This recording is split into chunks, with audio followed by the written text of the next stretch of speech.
Les titres de cette édition, affaire Malick Ba. La famille exige de la diligence dans le traitement du dossier. Malick Ba, c'est ce jeune homme abattu par la gendarmerie à Sangalkam en 2011. Le M23 se formalise pour mieux défendre les intérêts des citoyens. Un séminaire de 2 jours s'est tenu à cet effet. Journée internationale de la danse, une première sous l'ère du nouveau ministre de la Culture et du Tourisme. Youssou N'Dour veut de la créativité et promet le soutien de l'État aux danseurs. La page internationale, les sports et le portrait avec Bruno Diatta, inamovible, chef du protocole de la présidence. Vous avez là l'essentiel pour cette édition.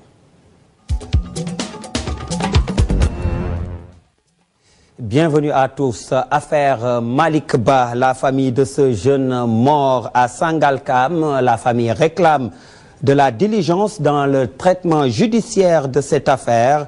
Malick Ba avait été tué devant la gendarmerie de Sangalkam le 30 mai 2011. Des jeunes de la communauté rurale organisaient une manifestation pour protester contre le découpage administratif de la localité. La famille de feu Malick Ba a fait face à la presse ce matin. Maïmouna Ndiaye, Demba Ndao. Bientôt 1 an que le jeune Malick Ba a été tué à Sangalkam, suite à une manifestation des populations contre le découpage administratif et la mise sous délégation spéciale de la localité. Sa famille réclame toujours justice. Nous avions constaté un ralentissement, voire même un arrêt de l'enquête par rapport à la mort. Nous invitons le nouveau pouvoir en place de respecter ses engagements, parce que le président de la République Macky Sall, alors opposant, était venu ici même à Sangalkam présenter ses condoléances.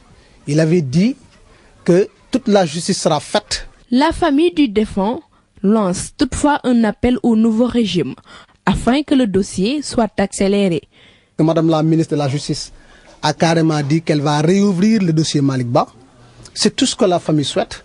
Nous souhaitons donc que la justice soit faite par rapport à cette affaire-là, mais aussi le plus vite possible. Parce que c'était le 30 mai dernier, ça fait bientôt 1 an, nous n'avons aucune information, nous ne savons pas qu'est-ce qui se passe. Je disais tantôt qu'il y a l'arrêt, je pense que c'est ça. De toute façon, nous n'avons pas d'informations par rapport à ça. Donc nous voudrions que le pouvoir là prenne ses responsabilités. Les parents de Malick Ba exigent également une indemnisation pour les enfants du défunt. Il a des enfants, il a une famille qui est là, il a son ex-femme qui est là, etc. Donc il faut que sa famille soit indemnisée. Donc ce sont les 2 principales choses que nous réclamons. Donc c'est que les responsables soient punis, mais également que la famille soit indemnisée. 11 mois après la mort de Malick Ba, sa famille demande à ce que les responsabilités soient situées et la punition des coupables le plus rapidement possible. Le mouvement du 23 juin, le M23, va se doter d'un cadre juridique pour mener à bien sa mission. Les préoccupations des populations demeurent son principal souci.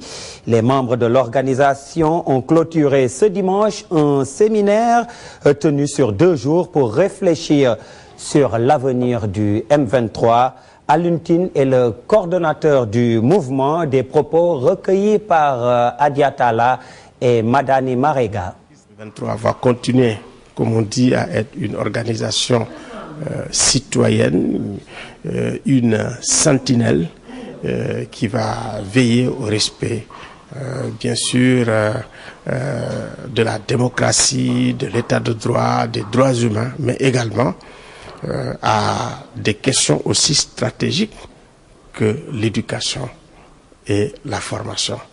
Voilà, il y a notre prochaine Assemblée générale qui va examiner toutes les recommandations pour pouvoir les valider et pour nous permettre demain de pouvoir travailler sur des bases nouvelles avec un contexte tout à fait nouveau.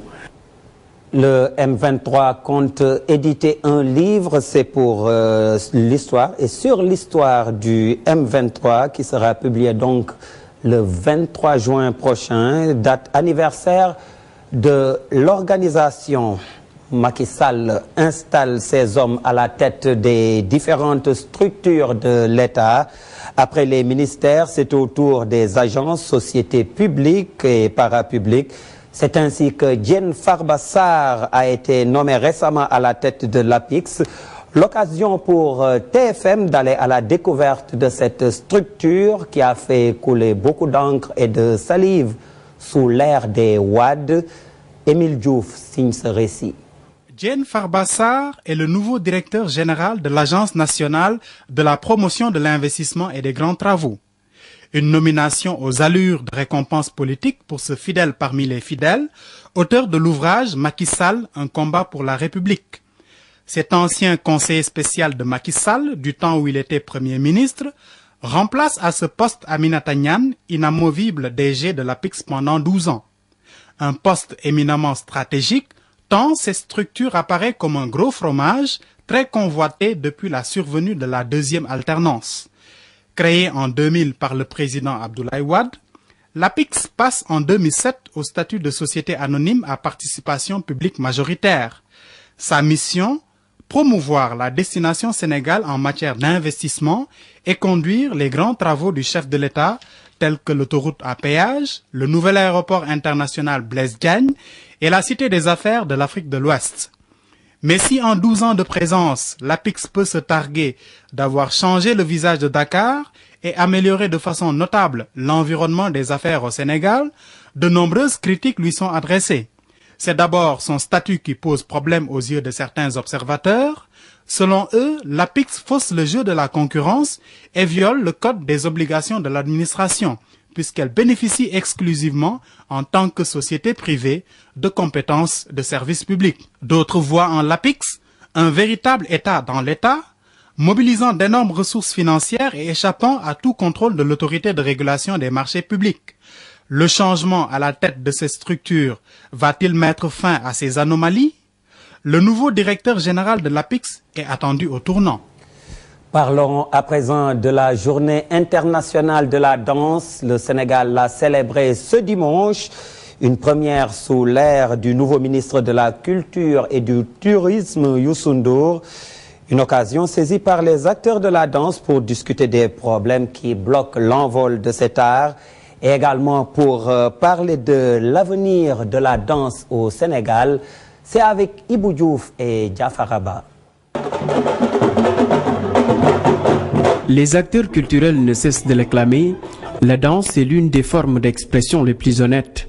Un art à chérir car lorsque les gens dansent, ils produisent une image de paix et de communion. Au Sénégal, la danse, un art prisé. La danse, je pense qu'elle se porte bien, mais elle a besoin d'être bien accompagnée aussi. On a beaucoup de potentiel, on a beaucoup d'artistes de talent, on a beaucoup de jeunes artistes qui émergent. Maintenant, aux acteurs culturels de la faire vivre, aux autorités publiques et privées de la faire vivre également. Il ne faut pas trop dire parce que ça manque de formation. Pour un métier aussi, il faut que les gens puissent être formés. Et vous savez très bien que la section de l'École nationale des arts, c'est juste un nom, mais ce n'est pas ce qu'il faut exactement. Mais aussi, on a besoin d'appui à la formation pour la fédération qui veut vraiment faire des formations partout dans le Sénégal et monter des antennes. La danse aussi, d'une certaine manière, n'aborde pas les frontières de la même façon que d'autres formes artistiques. Au Sénégal, la chorégraphie a besoin d'un changement perpétuel, une danse saine. Oui, ça aussi, il faut qu'on le dise, c'est ça cette médiocrité. Parce que quand tu n'es pas formé pour que ça soit un métier, donc tu es obligé de faire n'importe quoi, ça c'est une vérité. Mais je pense qu'on doit s'arrêter maintenant et c'est important aussi que la presse puisse, parce que de toute façon, c'est montré dans toutes les télévisions et c'est pas ça notre culture, c'est pas ça la danse au Sénégal traditionnelle qu'on connaissait.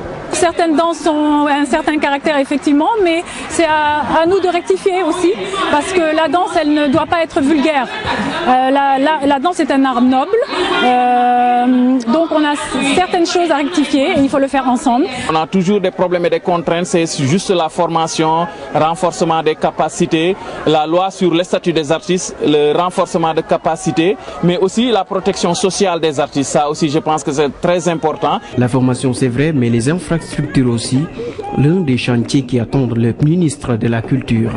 La journée internationale de la danse est une bonne occasion pour discuter de l'avenir de la danse au Sénégal, pour ainsi dire que la danse est une forme artistique qui peut bien promouvoir la destination Sénégal. Le ministre de la Culture et du Tourisme a saisi l'occasion de cette journée internationale de la danse pour demander aux acteurs de la danse de promouvoir la rigueur et la créativité dans cet art.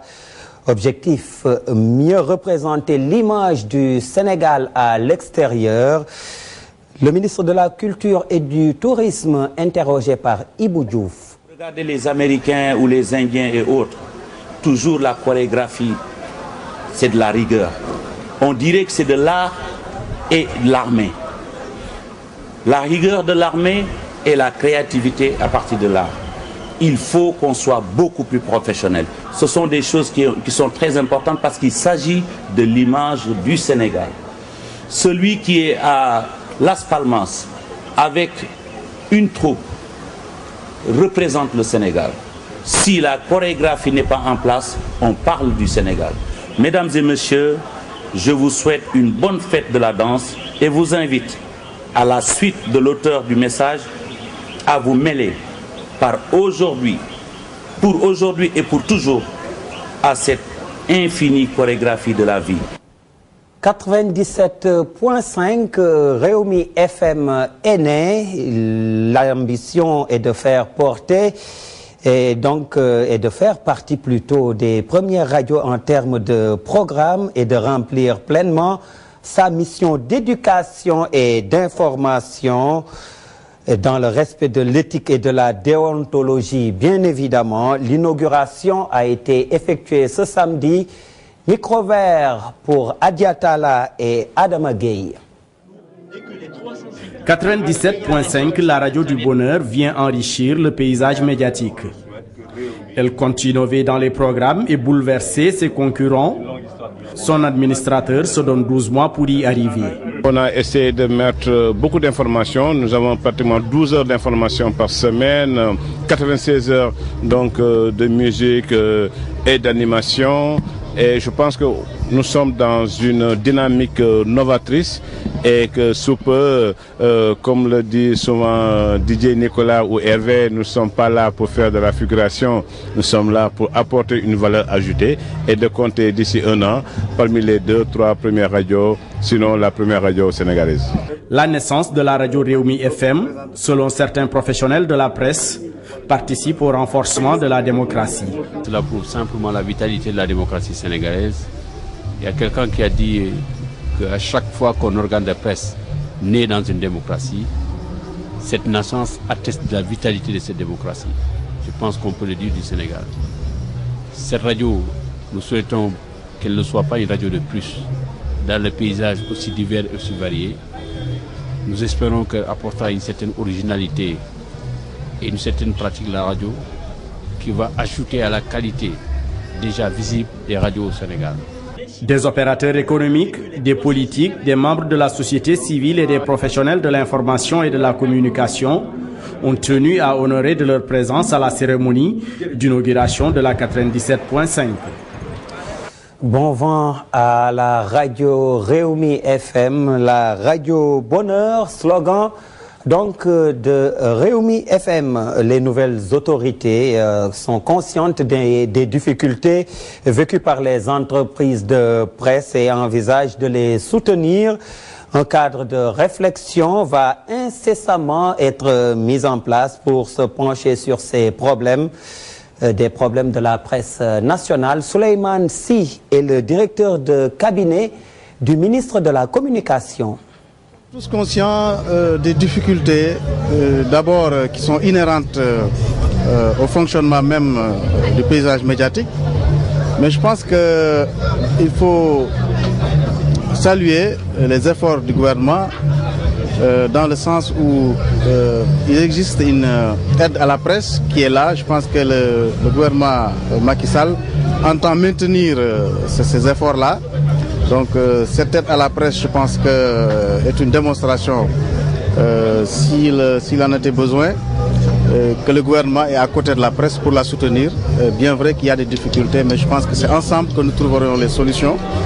Je pense que déjà, nous envisageons de mettre en place un comité de réflexion pour justement s'attaquer à tous ces problèmes-là qui aujourd'hui bloquent un peu le bon fonctionnement de la presse. Concrètement, quels sont les actes? Mais je pense qu'il est un peu prématuré d'annoncer ces actes-là, mais comme je l'ai dit, nous mettrons incessamment en place un comité de réflexion qui va travailler autour de tous ces aspects-là et je pense qu'ensemble, nous trouverons les solutions.